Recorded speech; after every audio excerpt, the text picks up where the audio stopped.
Good morning, good afternoon, good evening, wherever you are, welcome. I'm glad to have you all with us. This is 27th of May, 2016, and this is Focus Friday, where for the next hour, we're going to focus on your online business success. As usual, comments, questions, issues, and critiques are always welcome. And today you can jump into a seat and share what you've been doing and both the challenges and the successes you've been experiencing. For those who may not know me, my name is Steve, and I'm known by many online as the WordPress Wizard. I've also been called Coach's Coach and the Web Guy for Coaches.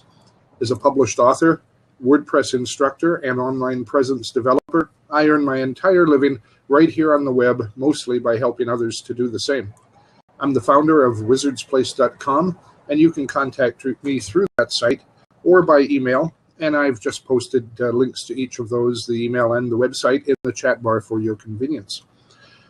I work with coaches, home-based businesses, home-based business owners, heart-centered marketers, writers and other creatives, all solopreneurs who, like you, are serious about moving their business forward, who need to expand their marketing reach, or who just need to develop a successful online presence so they can work less and earn more. I'm approachable, affordable, and the first half-hour consultation is always free. I'm certainly glad to talk to anyone who wants to discuss their business and online presence needs, and you should contact me today to begin your journey from website to wealth. And I think I need more coffee. It's been a tough week. I wonder how yours has been, and you can certainly share if you'd like to. I'm going to do just a couple of maintenance things here before we get going. And first of all, we're here 3 days a week, Motivational Monday, and I'm going to try to post this into the chat, but it hasn't seemed to be working for me this morning. Oh, there we go. Good stuff. Back to working, and we'll just post that. That's the link for next Monday. And we're going to be talking, this is session 9 of the 10-week program that we've been doing on business blogging. And this is 10 business blogging secrets you can learn. These come from a number of the big gurus that share their stuff, so that's worth having a look at. WordPress Wednesday, next week, we'll focus on a plugin called Inbound Brew and how you can use social media and other online social venues to improve your outreach and develop that powerful inbound marketing approach. So here's the link to WordPress Wednesday. Let me get that set in there. There we go. And finally, here today we are on Focus Friday. All of our sessions are at 1 p.m. Eastern Time. And you can drop in and share with us. You're always welcome to post in the chat and share your ideas and what's going on. Starting next week in Focus Friday, and again, I'm going to share the link for it. It's been set up already. And we're going to do things a little different starting next Friday. I'm going to begin a 10-week series on Focus Fridays that is going to be patterned on my book, the 10 steps to staying focused on your objectives. So it fits right into the structure. If you haven't already got a copy of my book, here's a link to get one for free. It's a PDF copy, and you can just click that link. It'll open up in a tab, and you can save it to your computer to read. If you haven't already, you may want to, even if you have read it, you may want another copy so you can follow along. I'm not going to be reading the book in the session.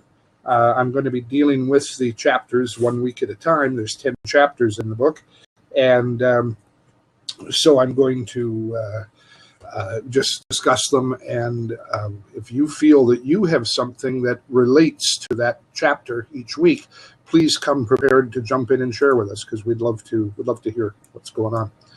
And then if you have any questions, by all means, post your questions in the chat. The best way to do that is to put a / followed by the letter Q followed immediately by the letter Q, and then a blank space, and type your question and hit enter, and it'll pop into the sidebar just like I did now with this blue cue ball that will draw my attention so I can spot your question. We're always interested in questions, try to find the right answers for you, so please feel free to do so.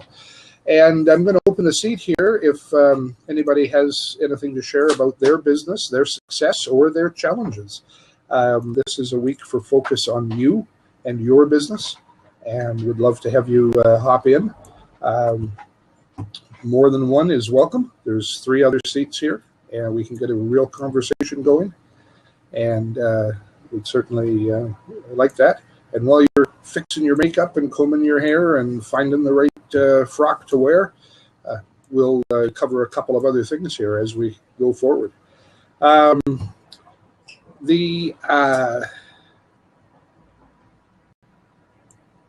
What have I got here? I've got a couple of things here. First of all, here's just a blatant business plug, which I'll share. Not my own business, somebody else's.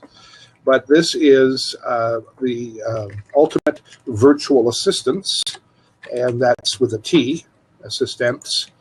And it's a business run by Jeanette Ortega, and it is the place to go if you need a virtual assistant. She has a team that covers a wide range of areas, from product launches to just background help with email and other business things.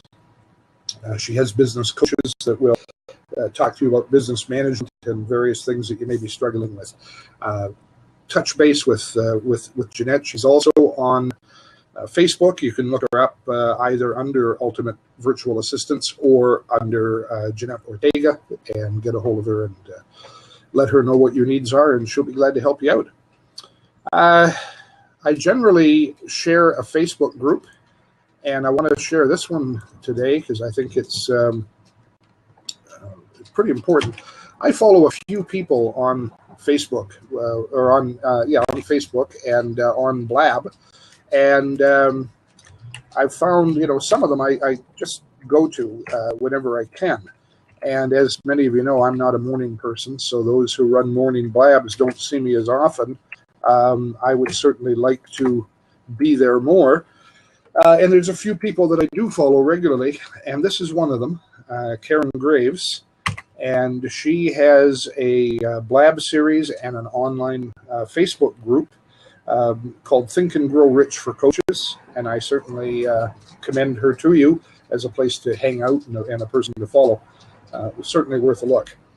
I noticed Charlene Burke is with us in the audience today, and Charlene also does a very interesting series on Think and Grow Rich, a different take on it than Karen. And that's the beauty of that particular book. There's just so much in it that you can definitely get value from it, and seeing the different perspectives is powerful. Hey, Charlene's going to join us. That's awesome. Let me get you in there, Charlene. All this double button thing to bring people in. Hey, how you doing? Hey, Steve. Doing pretty good. You called. Yeah. Well, the wizard waves his magic wand. Exactly. That's all it takes. That's all it takes. Yeah, my Blab is, Karen's is awesome.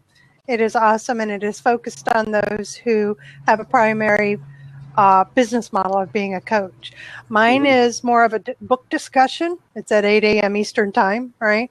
And it really is, come on in, let's discuss what you think of this. Do you understand what we're talking about? If you have questions, that sort of thing. So, and it is the beauty of that book, is that it can be approached in so many different ways. Well, so and not only approached in so many ways, it covers so many basic things that you just kind of don't think about, and what an amazing way that things are put into perspective so that we can see and understand what's right in front of us, what's right around. So it's awesome. So what's been happening with you?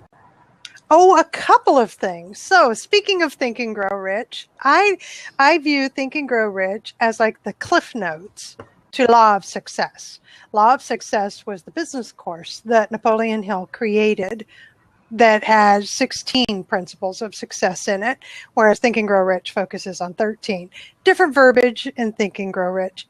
Law of Success is more intense and deeper on each principle.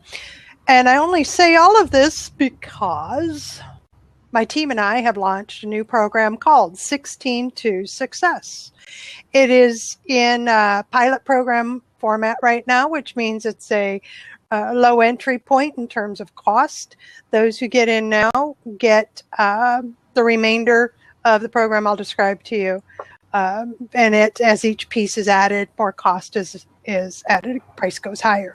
So what 16 to Success is, basically in phase 1, which is what we're working on now, is a series of 16 online courses, each one devoted to a principle from Law of Success.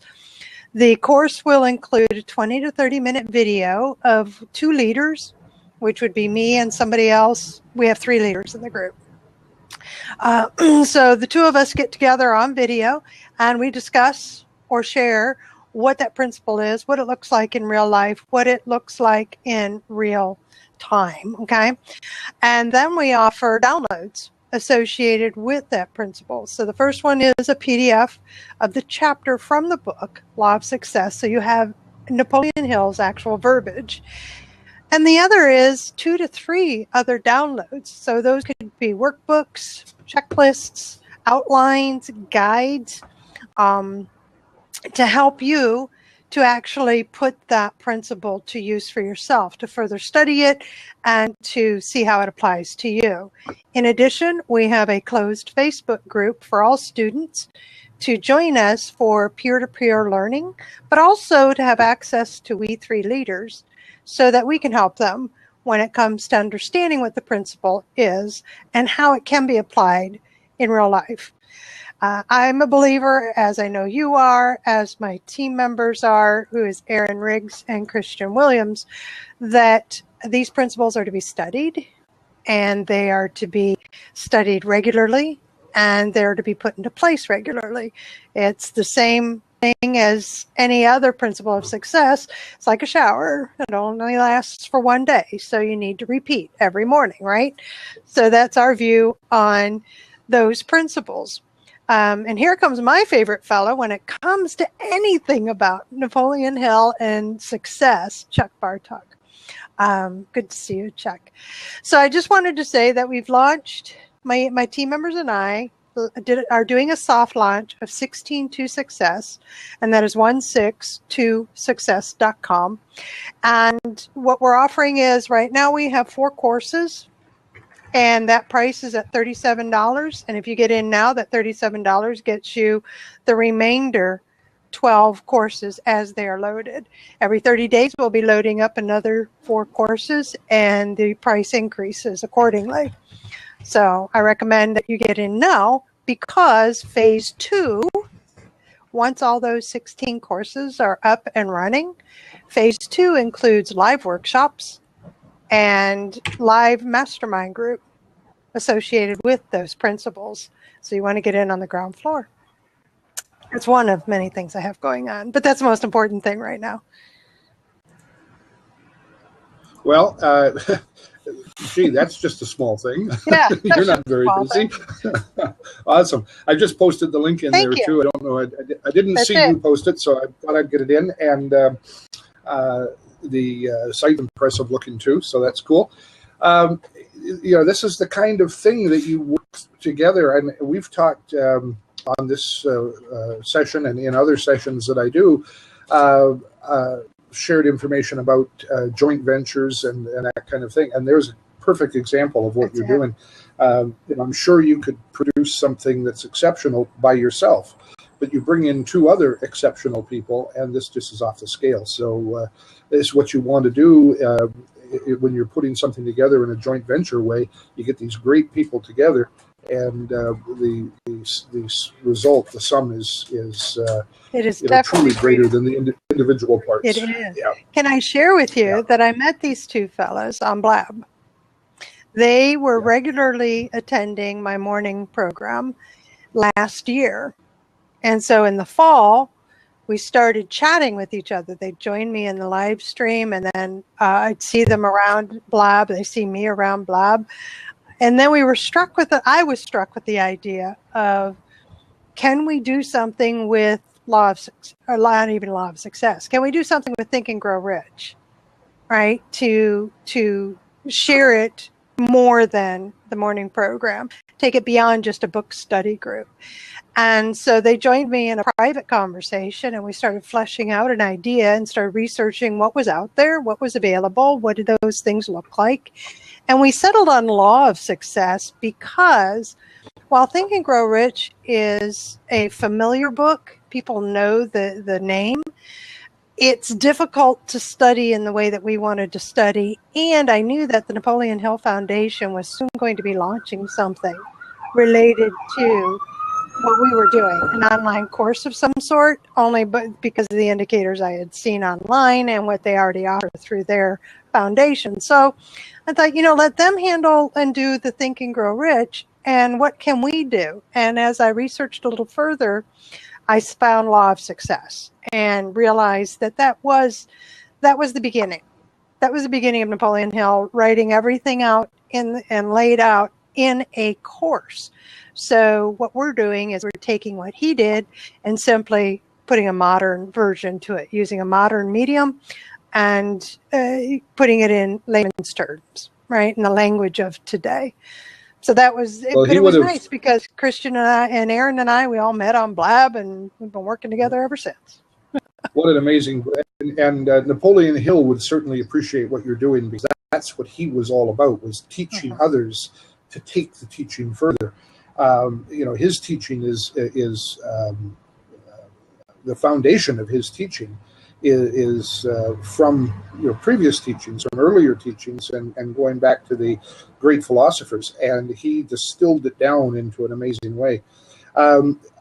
It just happens that the business blogging sessions that we're doing right now on Motivational Monday run out in 2 weeks, and I'm starting a session then, and it looks like it's going to be 28 weeks, because it takes 28 weeks to cover the material properly, on Law of Attraction. And Law of Attraction is foundational to Napoleon Hill's work. And he understood the Law of Attraction. Yes, he did. And applied it so beautifully, and he distilled it down in his training, these 16 points that it is practical. So I certainly appreciate it, and I'll be mentioning your event in those series as well, as long as your event is running, and hopefully you'll keep it going, because that's a we're looking to the long term. Yeah, this is we have a phase 3, but we have to do this in phases, because we're bootstrapping it, right? And we have to make sure that really what we're offering is exactly what people are looking for. So those who get into the program at the ground floor are going to be helping us to refine it to better suit them. They are the ones that our students are going to be guiding us on how we can better present the material, on additional materials they may need, on additional assistance. Maybe we move phase 2 in more quickly. Maybe it looks a little different than what we currently have planned out. So figuring that we'll do it the lean way, which is quite honestly, you go with a minimum viable product, and then you continually measure the success on a weekly, daily, or if you have to do it monthly, possibly monthly, but definitely weekly basis, by touching base with the current customer base to ensure that they're getting what it is that you want them to get, so that you can go beyond minimum viable product into full offering. So that's the approach we're taking. Well, folks, I got to tell you, if you're looking for somebody to advise you on presentations and putting live programs together, touch base with Charlene. I know she does counseling and consulting and coaching in a variety of areas, but I've not found anybody online who has as succinct an approach. You wouldn't know it to watch me, but I follow Charlene, and I've picked up a lot of things from her. Think how rambling I would be if I hadn't done that. Oh, my. Oh, goodness. But I truly love your Okay. approach and your methods in that. Let me break for just a second from what we're talking about, kind of the commercial aspects of this thing, and it's not commercial at all. It's free. But here's a book. I generally offer free books during my sessions. I pick them out in particular, for what's going on. And this one caught my eye this morning, and I think it's worth looking. It's actually it's by a intellectual property and copyright lawyer. A lot of these things are often put out there by people who played lawyers on TV, but this guy's the real thing, and it's a free book on Amazon called Business Law Basics. And I encourage you, if you're in business,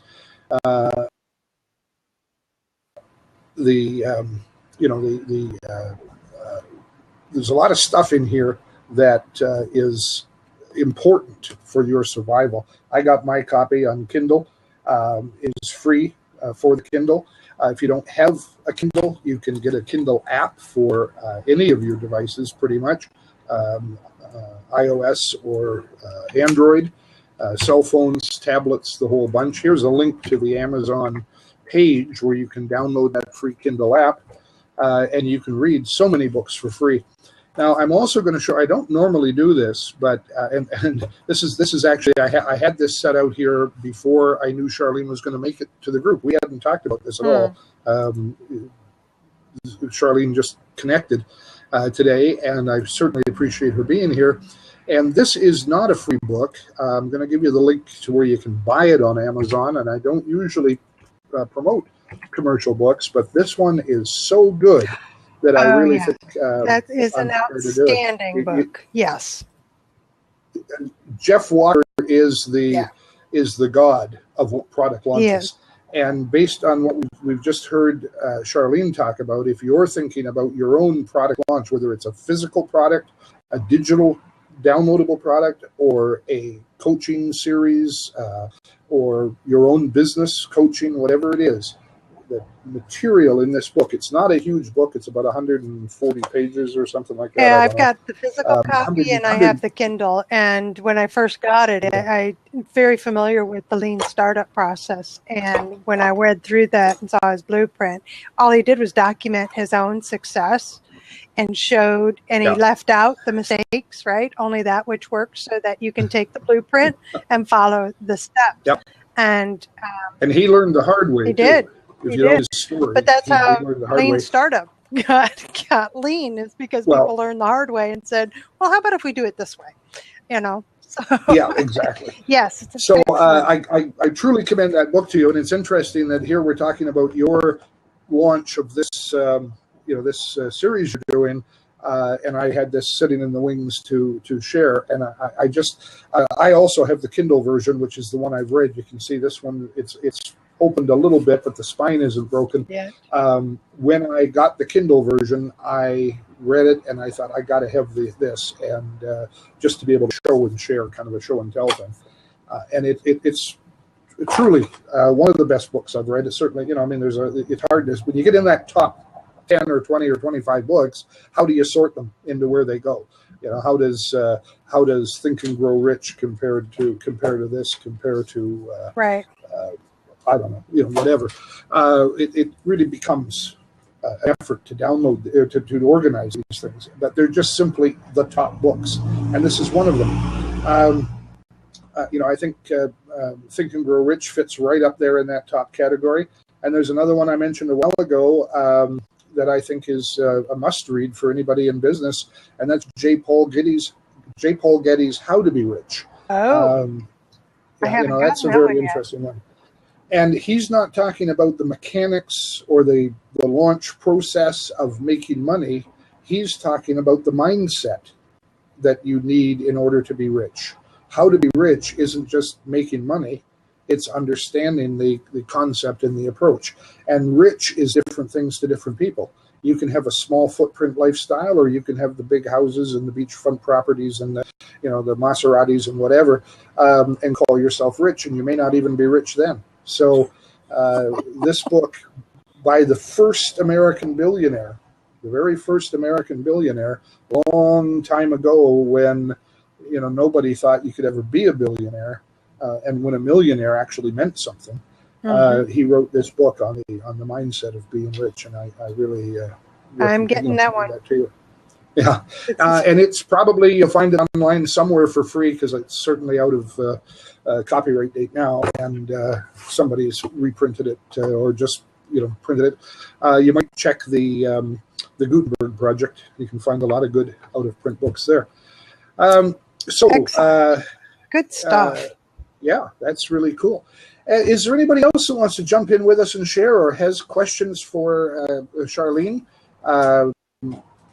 Or for me? Yeah, I can hang here free. for another 10 or 15 minutes, and then I have to prep for a client meeting, but be happy to stay on and answer any questions, or talk about, share my free top 10 Facebook Live resources book. I've got a new ebook out. But do you have a link to it? Oh, thank you, Christian. Thank you, Christopher. You're a doll. I appreciate you saying that. Yeah, this is a. Is it okay that I'm asking for email addresses?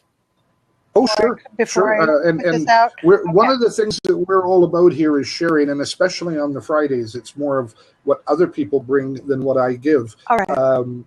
And we're all about links and addresses and everything. Well, this is free. It's top 10 resources for Facebook Live, and you'll find it handy. And I don't have it as separate, but I will have a checklist available that for Facebook Live. In addition, I actually have the book, an ebook that's available, and it includes all sorts of things. In addition, it includes the resources and the checklist and everything else you could possibly want. But that's for sale. So we're talking about giving stuff away right here. So. Well, but even stuff for sale, I'm a little different than many of the hosts on Blab or people with Facebook groups. I truly believe in people sharing what they do, and this whole idea that self-promotion is somehow bad. Come on, guys, we're all in business, and so self-promotion is what we do, and it's only bad if you do it wrong. And if you're open about what you do, and like Charlene just asked whether it was okay to post a link that asks for email addresses, the usual opt-in. And I appreciate that you shared that's the thing, because, we toss out the word free a lot. When things really aren't free, they cost you an email address, and that's online currency. Your email address is online currency. It's something that you spend, that you give out to people in order to get something. They're giving you something in order to get your email address, so it must have some value to them. That makes it currency, and you're giving up part of a transaction. You're giving up that space in the in your email where those messages are going to be coming, and so you want, hopefully, to be able to select the people that you do give your email address to, and certainly you're safe with Charlene.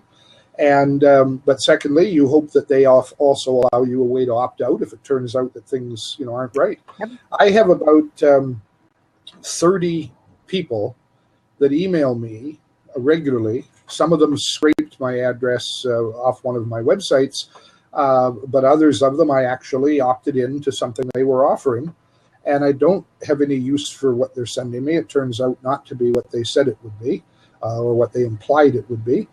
Or it just has no value in that particular area, and perhaps it would to somebody, but I'm beyond it. And none of them have any way to opt out. Most of them have an opt-out link. Yeah, most of them have an opt-out link. When you click on it, it tells you you've opted out, but they just keep sending you stuff. Anyway, they're all offshore people that don't have to worry about the Federal Trade Commission or whoever else handles that stuff, and they do it. Well, I just filter them to my junk bucket. And in fact, I actually have a separate folder that I filter them all to, so they don't even get in my spam. And I'm looking through spam for, good ideas or to see if I've missed anything. I don't have to look at them. So they're wasting their server time and their mail budget, whatever it is, sending me stuff because they won't let me opt out. But hey, I don't care. I can just filter them out. Well, eventually they'll get blacklisted. Well, that's the beautiful thing about it. So it's there. So the key is get good stuff from good people, and you'll do really well.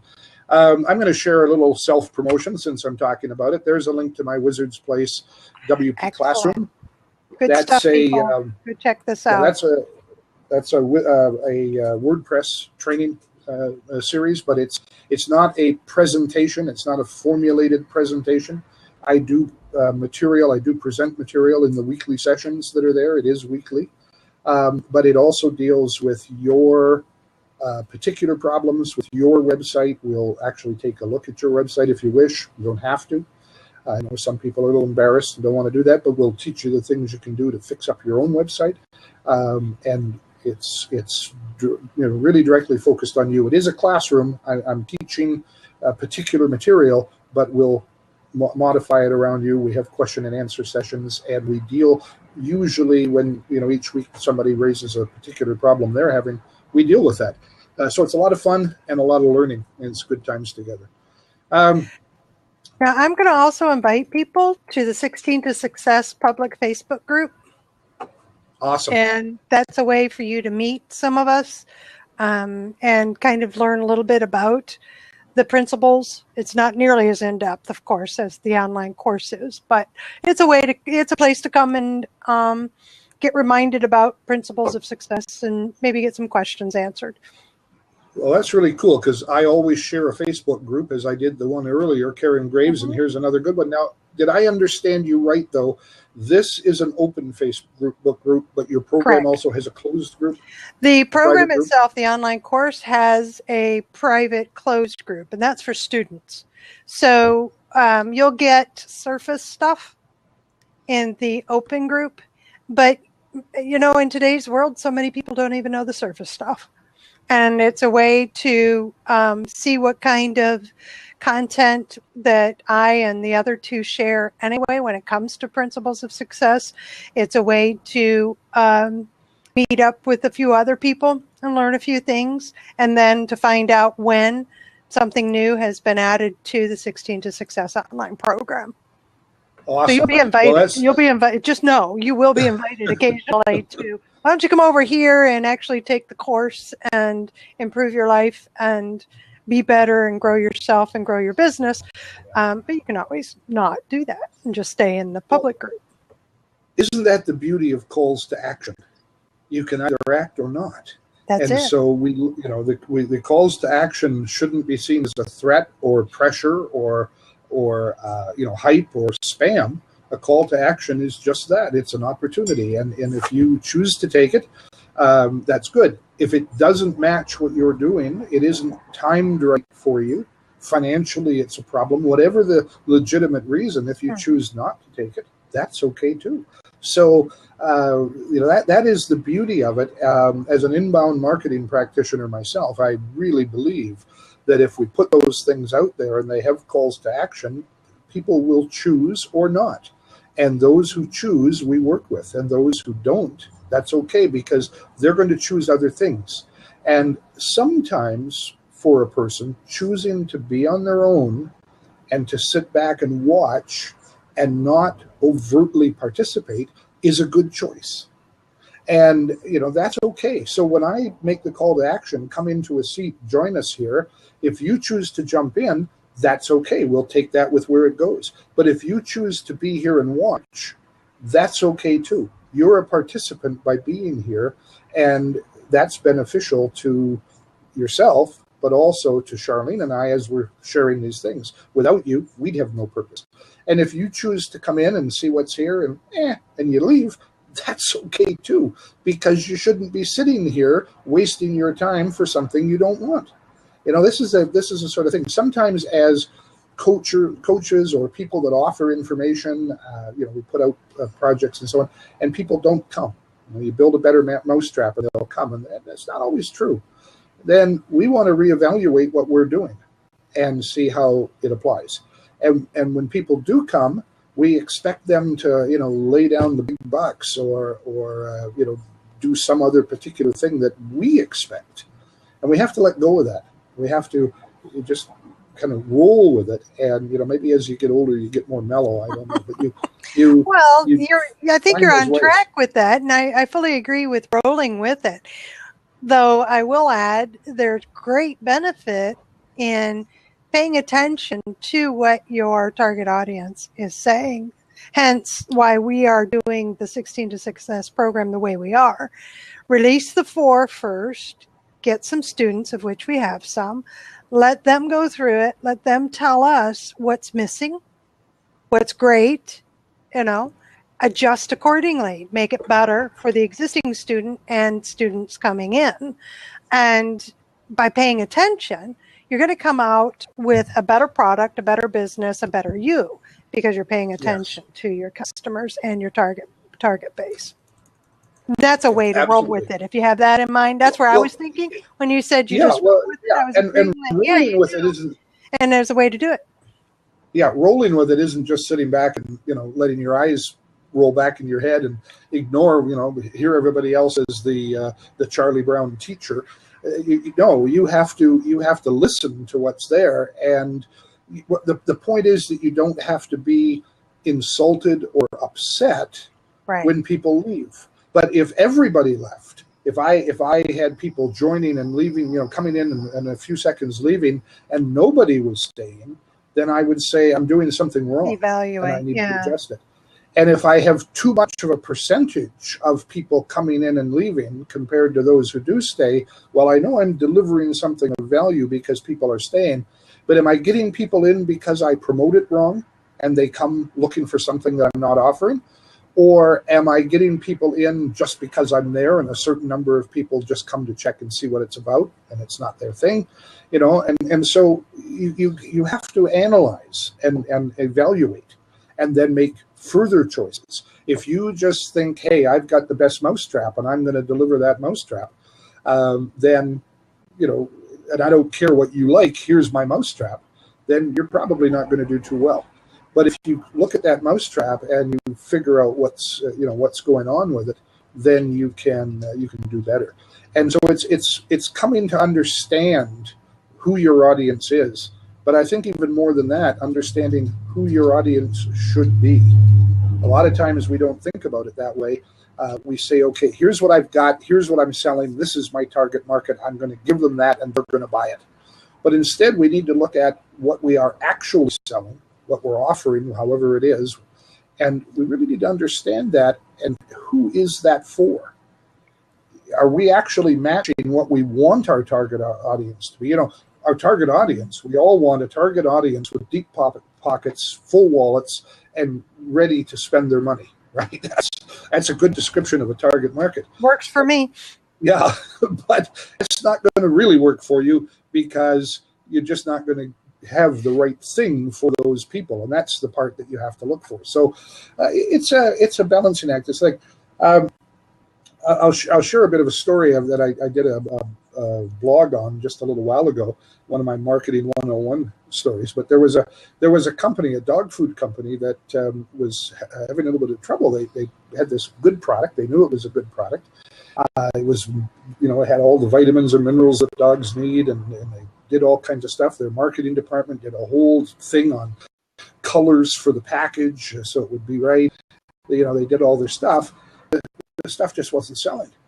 So they hired a consultant, and he came in and looked at stuff, and he started tearing apart all of their marketing programs and looking and doing different things. And, after so he came back with a high price report that said various things they should do, and marketing department went and started implementing those things. They went to the big retailers and they negotiated for better shelf space, eye level and so on.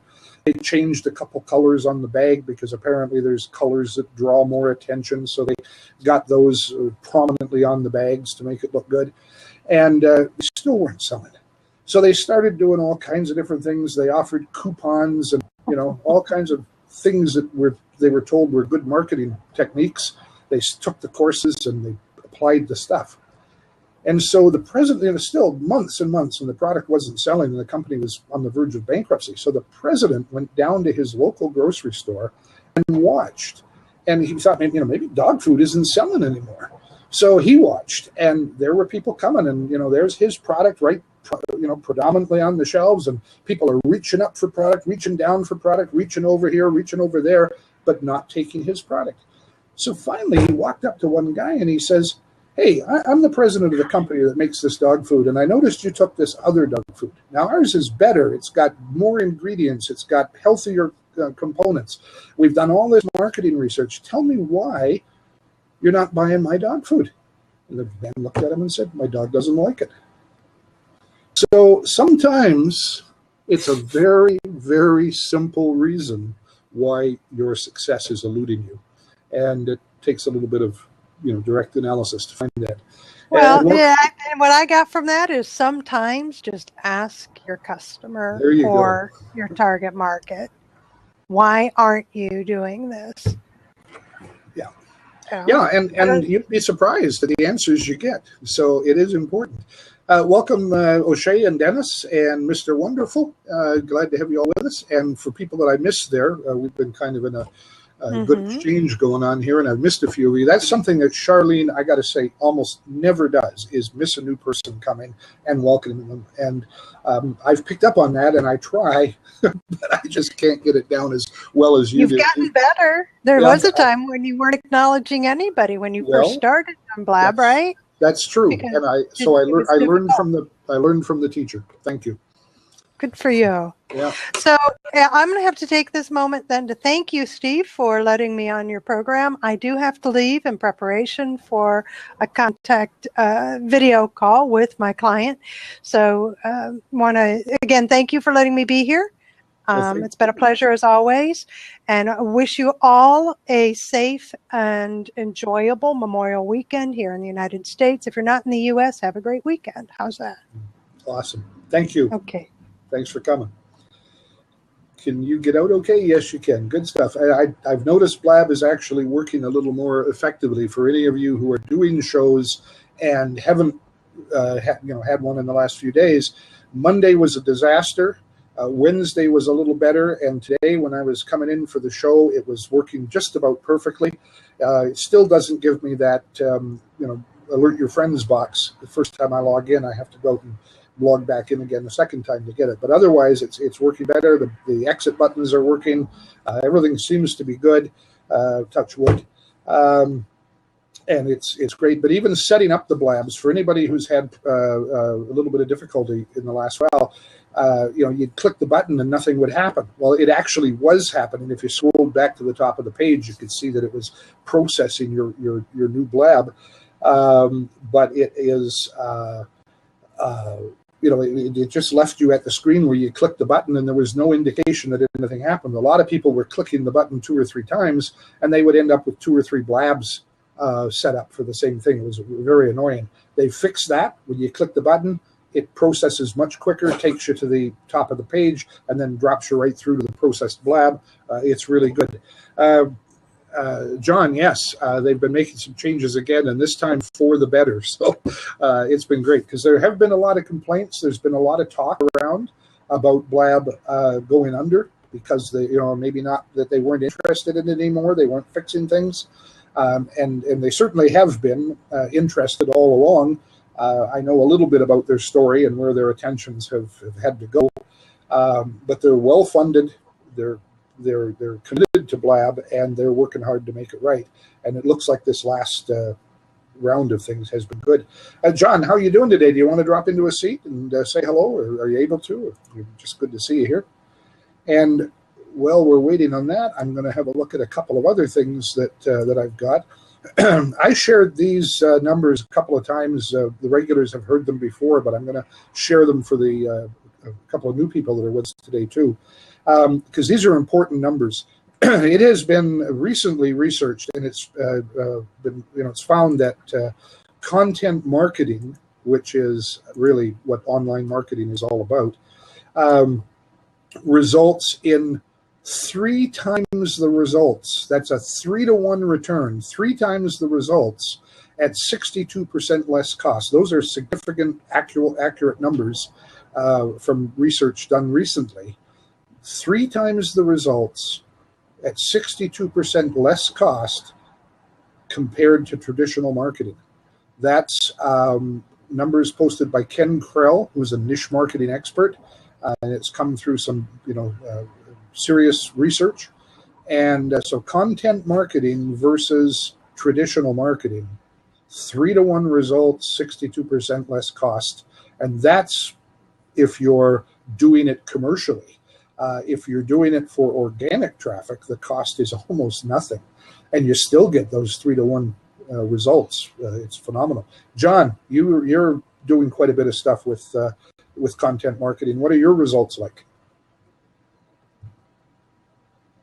Yeah, I definitely have started focusing primarily on video recently, and really, I think the thing that people think of video as, generally speaking, as being either the big Hollywood productions or just some other expensive kind of commercial stuff like that. And really, what we're finding is that you really get excellent results just by simply having something where it catches people's eyes, that it draws their attention, and from there you engage them, like kind of in a story. That's the thing that you and I have talked about often and stuff. It's like it's got to go beyond simply something that we're spitting out data or facts and stuff like that. But really, when you tell a compelling story, people just are automatically, it's human nature that we zoom in on what it is that's the message then. So in other words, the story is what gets them to the message, because otherwise, like you can have the best message in the world, but if you don't get the folks to engage in what you're saying, then anything Absolutely. else is lost and from there on. It's easy to do, but it's easy to miss, and that's the paradox that's there, is that you can struggle with it. For those who don't know, and I should have introduced John first, John Chang is the owner of Bush Pilot Marketing, and he is big into video work. John has introduced me to a lot of ideas about video that have certainly helped, and I had the pleasure of being interviewed by him in a video series that he was doing. And this idea of using video to tell the story is such a powerful tool, absolutely powerful. And certainly everybody can learn from John in that regard. John, if you want to post your link in the side where people can contact you. Yeah. Sure. Easiest way is just release a new video and stuff, and really, as I mentioned, it's one that I feel tells a story that really needs to be told. And John is a master of zeroing in on the stories. This is what I love about this stuff. You're so some people would call it easygoing or laid back. You're not the traditional marketer in their face, that kind of thing. You're really embracing the modern paradigms of inbound marketing and content marketing, and you are developing things that work. So one of two things, folks, is either follow John to see what he does and emulate it, or contact John to get help with what you're doing, because John can share, and the techniques that he uses are doable, they're actionable immediately, and they work. So you can't argue with that. And one of the funny things that I wanted to point out, though, you mentioned is that one of the things that they said was that there's no new stories. It's only the same stories retold again and again. And really, the things that we're now calling content marketing is really not different from the golden age of television. Really, what the TV shows hit on, the Walt Disney's of the world and stuff, is that they realize that if you entertain people, they're going to be engaged and they're going to watch your content. And the next thing you know, they're going to also watch the advertisements. It's like kind of, and they realize that the more they spent on that content, and basically, attractive content, which shows that we're really told great stories and stuff, people were just mesmerized. They were put into a good mood and stuff, and next thing you know, they open their wallets. And that's just the funny thing, that like we're just now starting to realize again that that's what it comes back to. It's not about having click ads or this or that. It's about having content that really attracts your ideal audience. And that's the thing that you have to kind of hone in on, which you've talked about all as well, is getting down to what it is that attracts your ideal customer. Well, I wonder, is there anybody here? And first, before I ask that, I just shared in the sidebar, because you just touched on it. This is the phrase that I use all the time. I call it the engineering mantra because of the IEEE. Engineers will understand. And it's inform, educate, entertain, and engage. And that's exactly what John's talking about. If you do those four things, you nail it every time. So I want to ask here, and I'll make it easy because this you only have to respond if you do.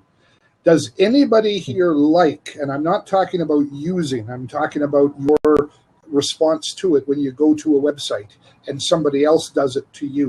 Does anybody like, you get to a website and you're just ready to kind of scroll and look at what's there, and a pop-up comes up.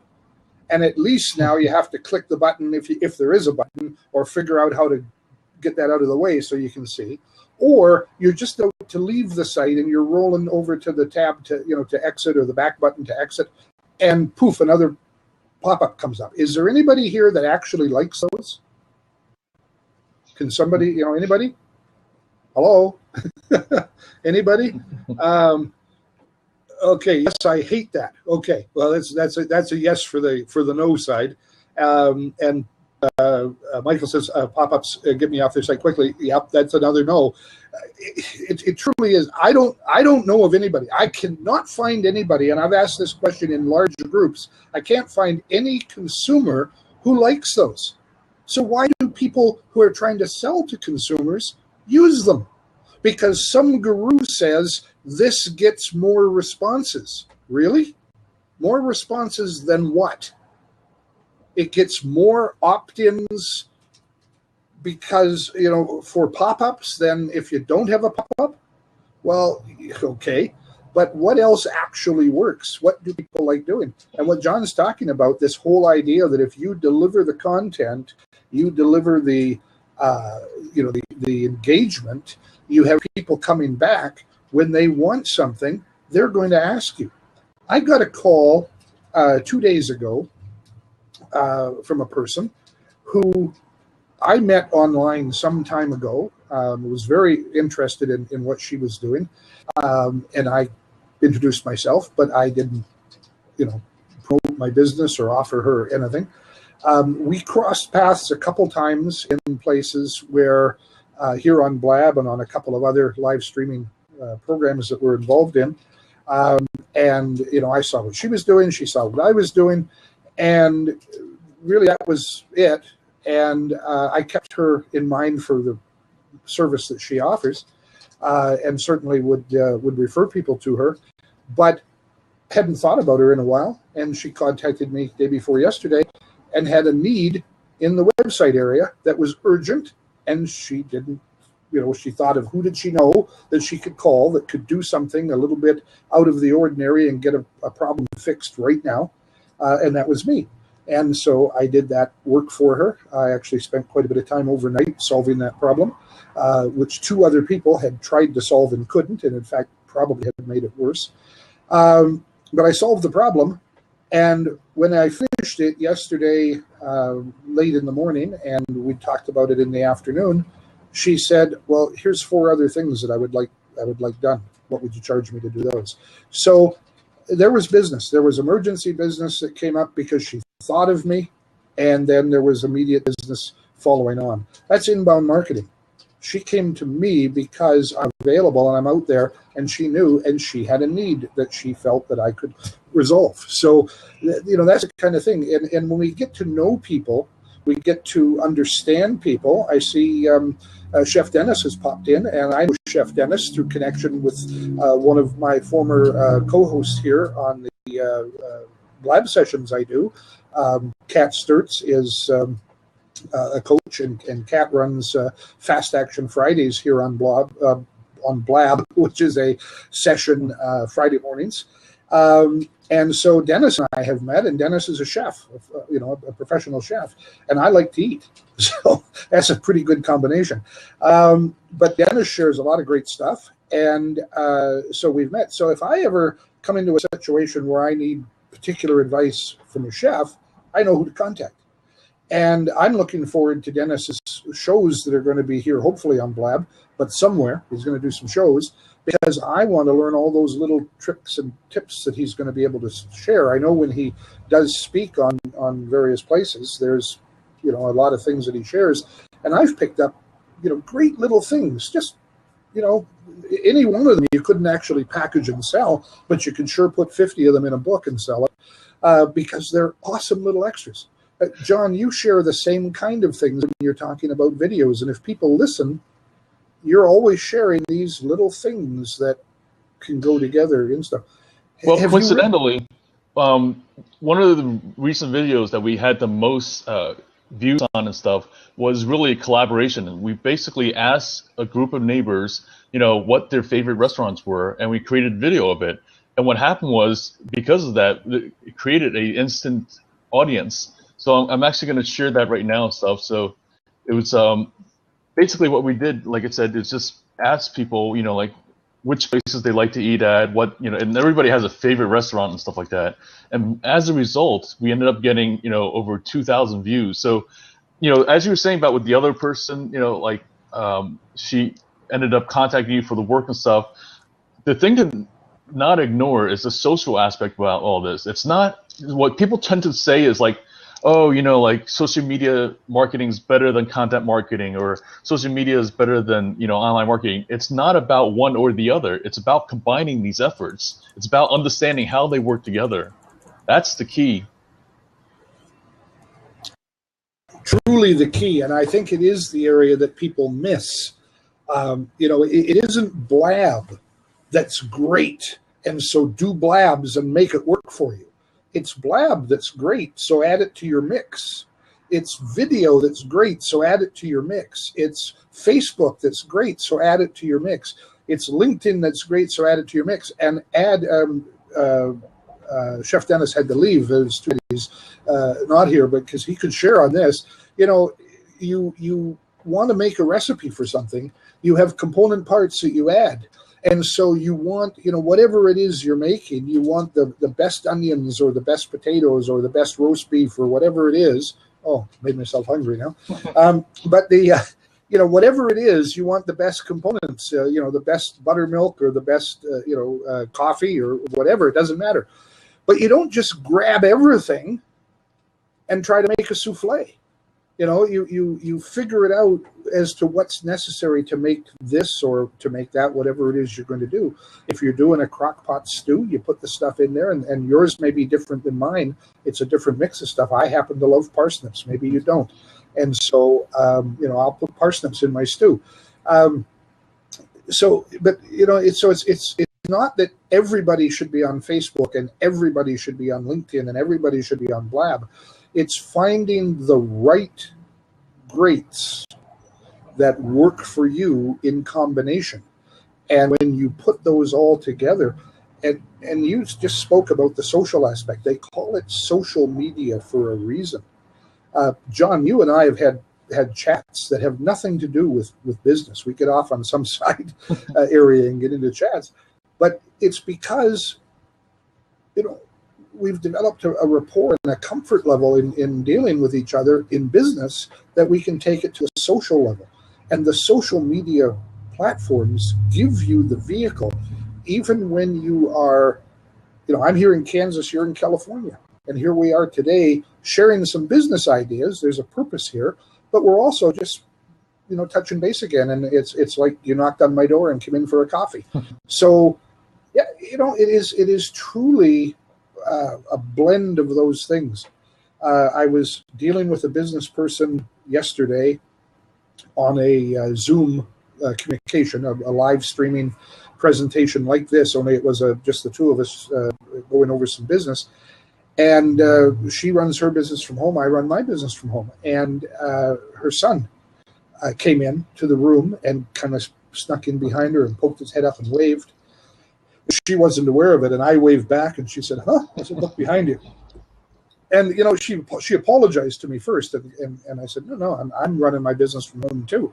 You know, people didn't see it, but while the Blab was running, my wife picked up my coffee cup and took it away and filled it, went back, and I, you know, get nice hot coffee. I appreciate it.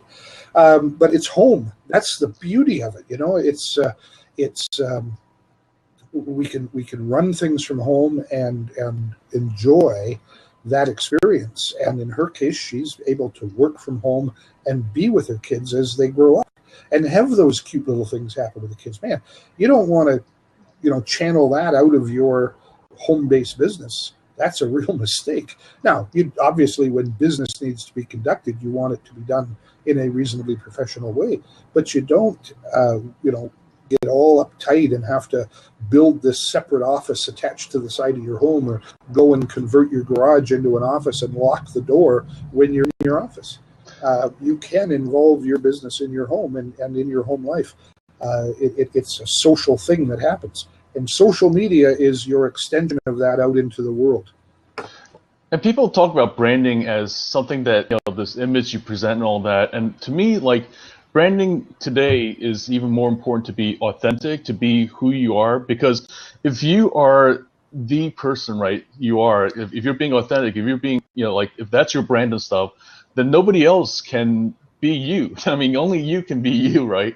And so, like for me, like you said about, the social aspect about all this business and everything, people like to go on about how it's, not, what you know, it's who you know. But really, for me, it's about what you know about who you know.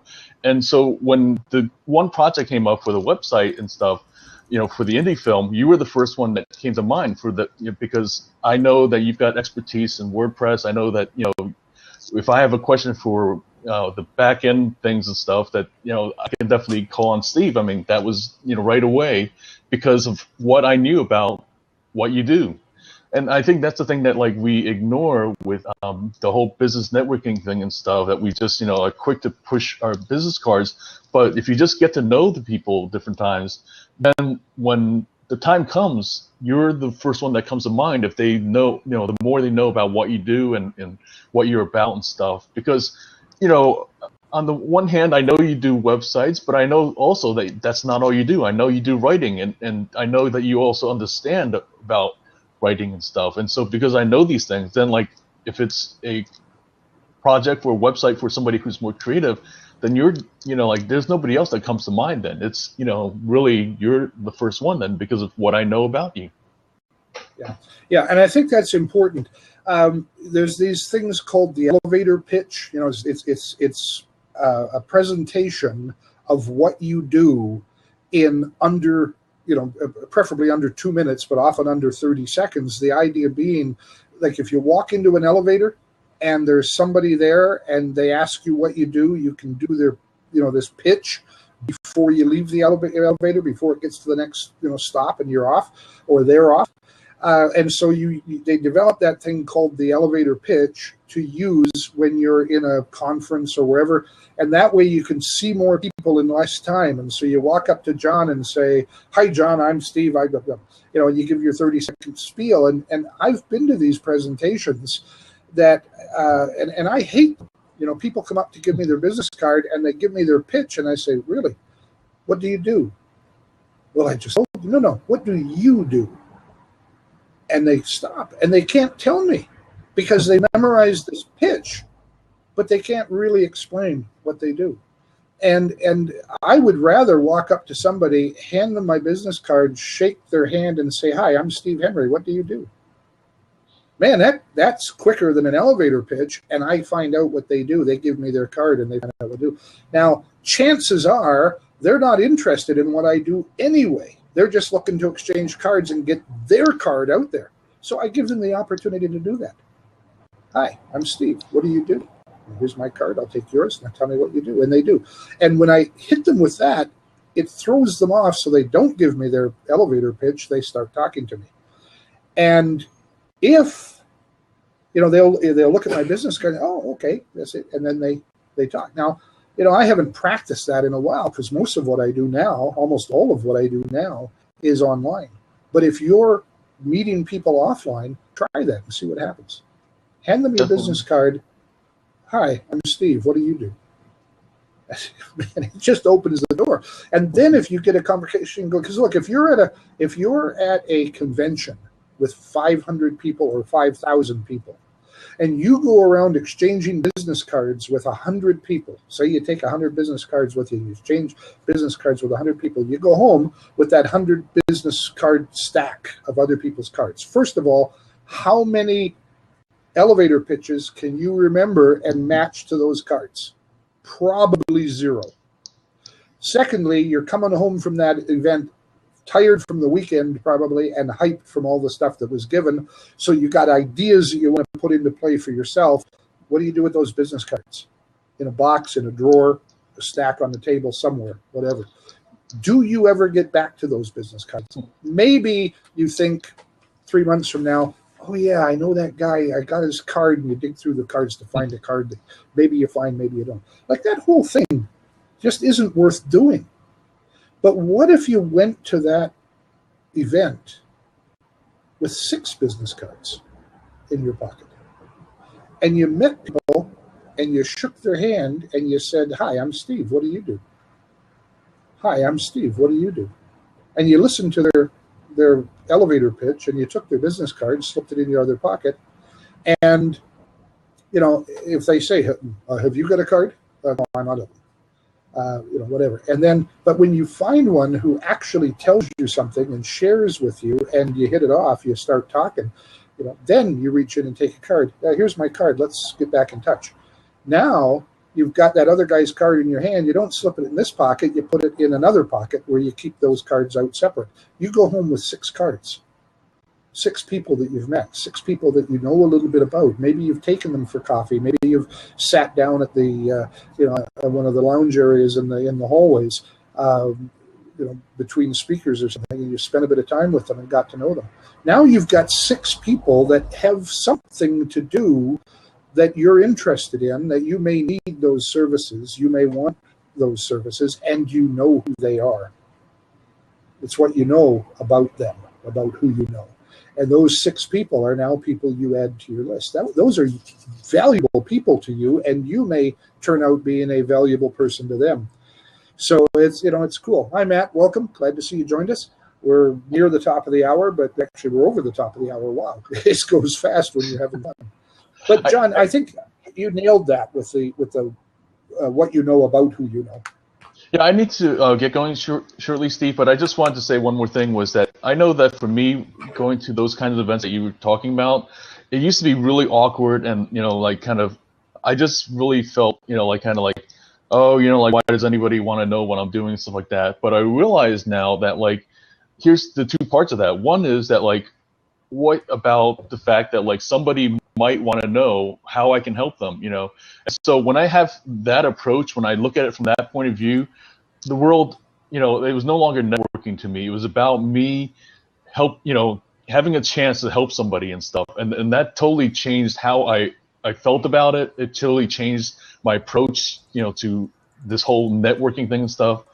And from then on, it was never a thing where like I felt like, you know, like, oh, you know, what do I have to offer, or what, you know, why am I, you know, giving out my business card and stuff. In fact, like you said, you know, it was me asking somebody, you know, what is it that they're about, you know, trying to learn more about them, and then from there, the conversation just naturally flowed. Yeah. It's just amazing the difference.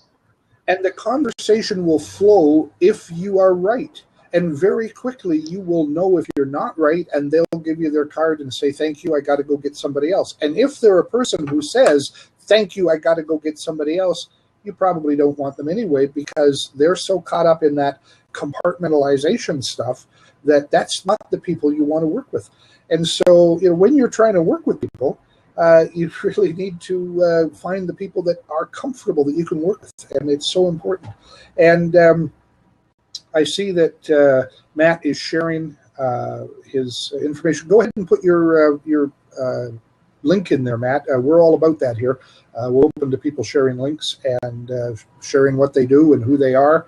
And self-promotion, believe it or not. I mean, oh my God, that's a bad word for some people, but I've got to tell you that we're all in business. You know, we're here. It's about self-promotion, and I'm promoting myself all day long in this, well, all hour long in this thing. And John's been promoting himself too, not by saying, hey, here's what I do, you know, buy this. We're just promoting ourselves by being here. And Matt, you're welcome, and thank you for sharing that.